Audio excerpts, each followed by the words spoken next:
नमस्कार, साहित्य जगत में आप सभी का स्वागत है। आज हम बिहारी कवि के द्वारा रचित दोहों की व्याख्या भाग 2 को पढ़ने जा रहे हैं। इसका व्याख्या भाग 1 में पहले करवा चुकी हूँ, तो आइए इस कार्य को शुरू करते हैं। 11वां हमारा दोहा है, कब को टेरतु दीन रट होत न श्याम सहाई। अब इस दोहे में भक्त जो है वो अपने ईश्वर को उल्हाना देते हुए उसको उपालंब दे रहा और क्या कहता है, कब को टेरत दीन रट, यानी मैं दीनता के स्वर में भरकर बड़ा दीन होकर कब से मैं आपको पुकार रहा हूँ।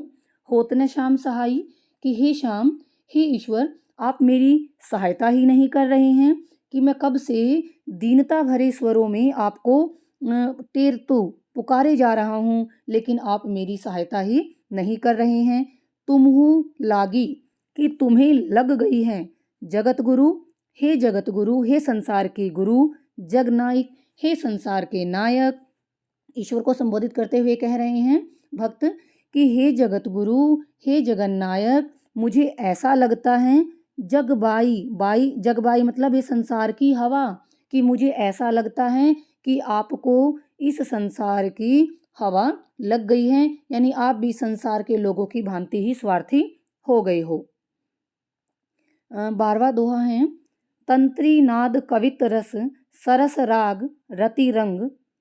अब क्या कहते हैं इस दोहे में बिहारी जी, तंत्री नाद कि वीणा का जो मधुर स्वर होता है, कवित रस और काव्य से जो आनंद मिलता है, सरस राग जो सरस रस से भरा हुआ राग गीत और रस से भरे हुए जो गीत होते हैं, रति रंग, रति यानी स्त्री के साथ यानी प्रेम में जो आनंद प्राप्त होता है।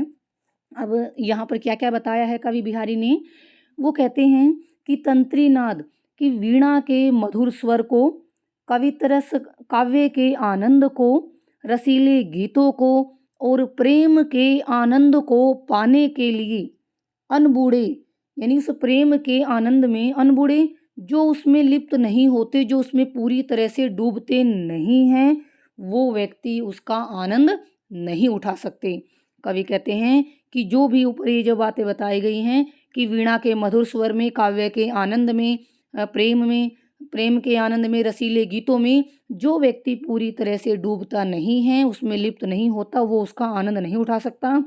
तरे जे वो व्यक्ति तैर जाते हैं, पार हो जाते हैं, बूढ़े सब अंग जो सर्वांग रूप से, ये सब अंग मतलब पूरी तरह से उसमें डूब जाते हैं, उस आनंद में डूब जाते हैं, वो ही उसका आनंद प्राप्त कर सकते हैं। यानी यहाँ पर कवि ये भी कहना चाहता है कि कोई भी कार्य जब हम लगन के बिना करेंगे तो व्यक्ति को उसमें सफलता प्राप्त नहीं होगी, लेकिन जब वो कार्य पूरी मन लगाकर करेगा तभी उसको उस कार्य में सफलता प्राप्त होगी।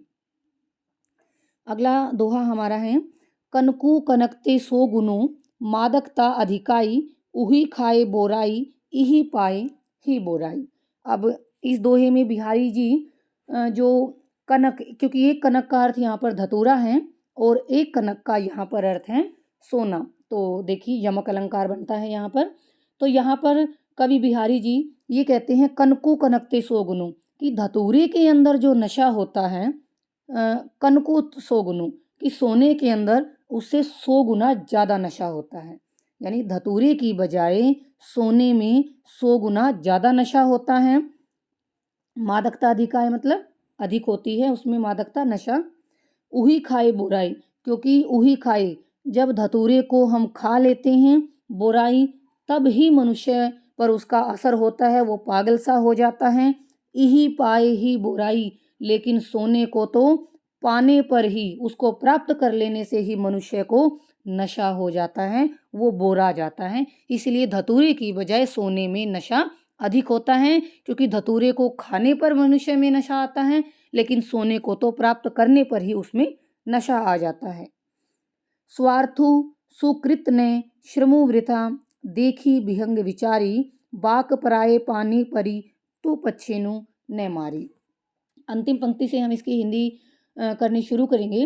देखिए ये दोहा जो है बिहारी जी ने जो सामंती व्यवस्था उस समय थी, यानी यहाँ पर हम कहेंगे राजा जयसिंह को सचेत करते हुए इस दोहे की रचना की है, क्योंकि जब राजा जयसिंह मुगलों के प्रभाव में आकर राजपूतों के विरुद्ध युद्ध करते हैं, तो राजा जयसिंह को उस युद्ध से रोकने के लिए बिहारी जी ने ये दोहा लिखा। तो उसमें वो क्या कहते हैं, बाक यानी बाज, राजा जयसिंह को यहाँ पर बाज कहा गया है कि हे बाज के समान राजा जयसिंह, पराए पानी परी, पराए दूसरों के यानी मुगलों के, पानी हाथों में, परी पड़कर।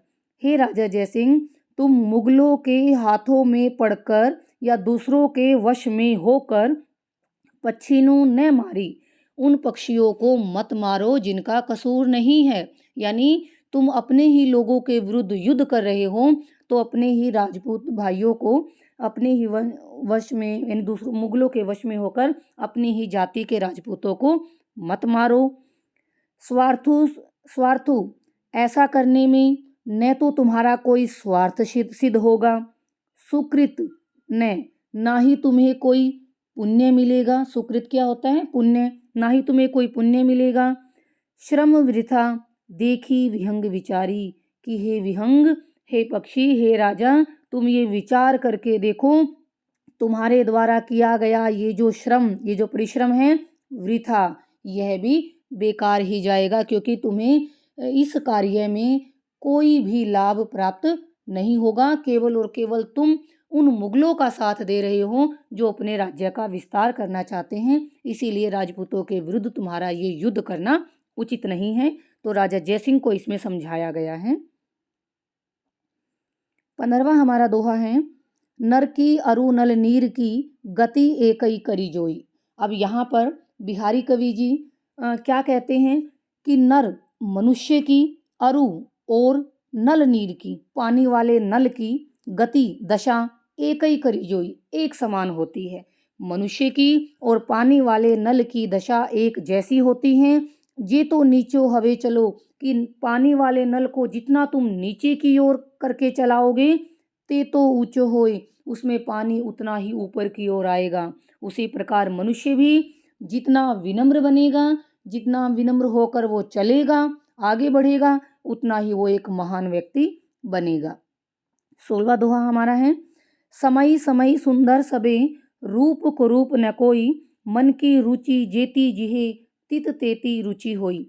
अब बिहारी जी इस दोहे में क्या कहते हैं कि समय समय पर सुंदर सबे, सब सुंदर होते हैं, कि सारी वस्तुएं, सारी जो चीजें हैं वो अपने समय पर सब सुंदर होती हैं।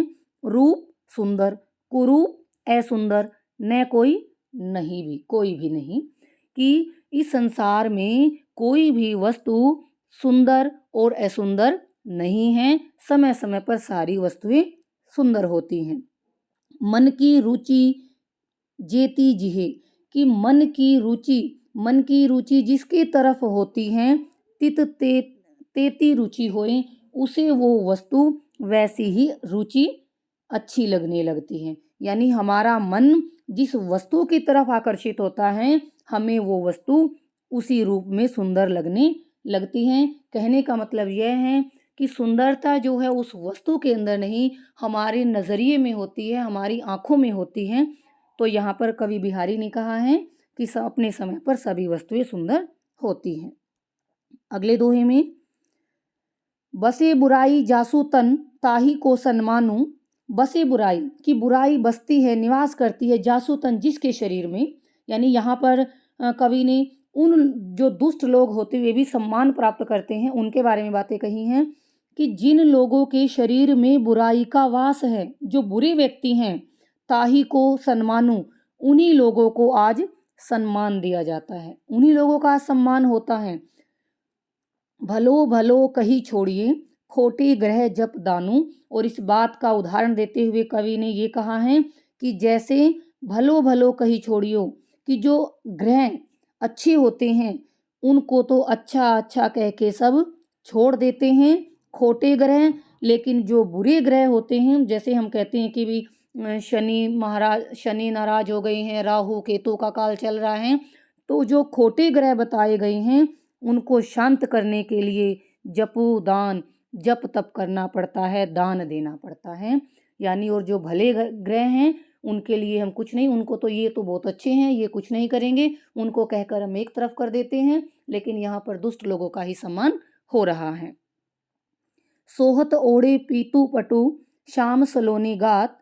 अब यहाँ क्या बताया है कवि ने, सोहत सुशोभित हो रहा है, यानी इस दोहे में एक सखी जो है नायिका को उसके प्रिय के सौंदर्य के बारे में वर्णन करती हुई क्या कहती है, सोहत सुशोभित हो रहा है, ओढ़े हुए, पीतू पटु जो पीले रंग के वस्त्र हैं, श्याम सलोने गात जो सांवले सलोने यानी जो श्री कृष्ण का रंग नीले रंग का है, उन श्री कृष्ण के सांवले नीले सुंदर शरीर पर पीले कपड़े जो उन्होंने पहने हुए हैं वो अत्यंत सुशोभित हो रहे हैं। मानो ऐसा लग रहा है, यानी उस नीले रंग के शरीर पर पीले रंग के वस्त्र पहने हुए ऐसा लग रहा है नीलमणि शैल पर्वत की, मानो नीलमणि के पर्वत पर आतपु धूप परयो पड़ रही है प्रभात सुबह की, मानो नीलमणि के पर्वत पर सुबह की धूप पड़ रही हो, वो देखकर ऐसा लग रहा है। तो पर वारो उर्वशी सुनी राधिके सुजान, तू मोहन के उर्वशी है उर्वशी समान। अब इस दोहे में राधा के रूप सौंदर्य का वर्णन तो किया ही है, लेकिन यहाँ का जो मुख्य विषय इस दोहे का ये है कि राधा यहाँ पर रूठी हुई है श्री कृष्ण से, और उस रूठी हुई राधा को कवि यहाँ पर उसकी सखियों के माध्यम से समझाते हुए क्या कहते हैं, तो परवारो उर्वशी सुनी राधिके सुजान, सुनी सुनो राधिके राधा सुजान चतुर, हे चतुर राधा सुनो, तो परवारो कि तुम्हारे ऊपर न्योछावर करते हैं, उर्वशी जो स्वर्ग की इतनी सुंदर अप्सरा है उर्वशी नाम की, कि तुम इतनी सुंदर हो कि तुम्हारे ऊपर तो उस स्वर्ग की सुंदर उर्वशी नाम की अप्सरा को भी न्योछावर किया जा सकता है। तू मोहन के उर्वशी कि तुम तो उस मोहन के श्री कृष्ण के उर्वशी हृदय में बसी हुई हो, उर्वशी समान कि जैसे उर्व हृदय होता है तो गले में पहने जाने वाले एक आभूषण के समान तुम श्री कृष्ण के हृदय में विराजमान हो। देखिए यहाँ पर उर्वशी उर्वशी उर्वशी 3 बार आया है, और इस दोहे में यमक अलंकार भी है, क्योंकि एक जैसे शब्द हैं और अर्थ अलग अलग निकलते हैं। एक उर्वशी का अर्थ है उर्वशी नामक अप्सरा, एक उर्वशी का अर्थ है हृदय में बसना, और उर्वशी गले में पहने जाने वाला आभूषण। 20वां दोहा है हमारा, जुवती जोनेह में मिली गई, नेक न होती लखाई, सोंधे के डोरे लगी, अली चली संग जाई। अब क्या कहती, जुवती यानी युवती, युवती कौन है, राधा। अब इस कवि ने इस दोहे में राधा की सुंदरता का वर्णन उसकी सखी के माध्यम से किया है। वो क्या कहती है, युवती कि राधा का जो सुंदरता है या राधा का रंग जो है वो इतना गोरा है, जोन है चांदनी में मिली गई, कि चंद्रमा की चांदनी में उसका गोरा रंग मिलकर आपस में घुल गया है। नेक न होत लखाई कि जरा भी वो उससे अलग नहीं हो रहा है। यानी देखिए नायिका के रूप सौंदर्य का वर्णन कवि ने किया है। जब नायिका अभिसार करने के लिए जाती, अभिसार का अर्थ होता है बेटा नायक से मिलना, अपने प्रिय से मिलना, कि जब नायिका अपने प्रिय से मिलने जाती है तो उसकी सखियां क्या बात करती हैं आपस में, कि नायिका का रंग इतना गोरा है, इतना सुंदर है, जोने में मिली गई, कि जब उसका वो गोरा रंग चंद्रमा की किरणों में मिल जाता है, घुल मिल गया है वो उसमें, नेक न होती लखाई, और वो उससे थोड़ा सा भी नेक, थोड़ा सा भी अलग दिखाई नहीं दे रहा। तो अब नायिका को अपनी सखियों को राधा को पहचानना मुश्किल हो गया है, क्योंकि उसका गोरा रंग चंद्रमा की चांदनी में इस प्रकार घुल मिल गया है, वो उससे थोड़ा सा भी अलग दिखाई नहीं दे रहा है। तो सखियाँ कहती हैं कि अब हम तो उसको पहचान ही नहीं पा रही हैं, वो तो हमें दिख ही नहीं रही हैं। सोंधे के डोरे लगी, सोंधे कि उसके शरीर से जो सुगंध निकल रही है, डोरे उस डोरे के सहारे ही अली उसकी सखियाँ चली संग जाई, उसके साथ साथ चलती जा रही हैं। यानी वो तो उसकी सुंदरता चंद्रमा की किरणों में घुल मिलकर राधा बिल्कुल दिखाई नहीं दे रही है, तो उसकी सखियाँ कहती हैं कि उसके शरीर से निकलने वाली सुगंध रूपी उस डोरे के सहारे ही वो सखियाँ उसके साथ साथ चली जा रही हैं। तो आज का व्याख्या कार्य इतना ही। अगली व्याख्या हम अगले भाग में पढ़ेंगे। मैं उम्मीद करती हूँ कि आपको समझ आया होगा। मेरे चैनल को सब्सक्राइब अवश्य करें और वीडियो को शेयर करें। इसी के साथ आप सभी का बहुत बहुत धन्यवाद।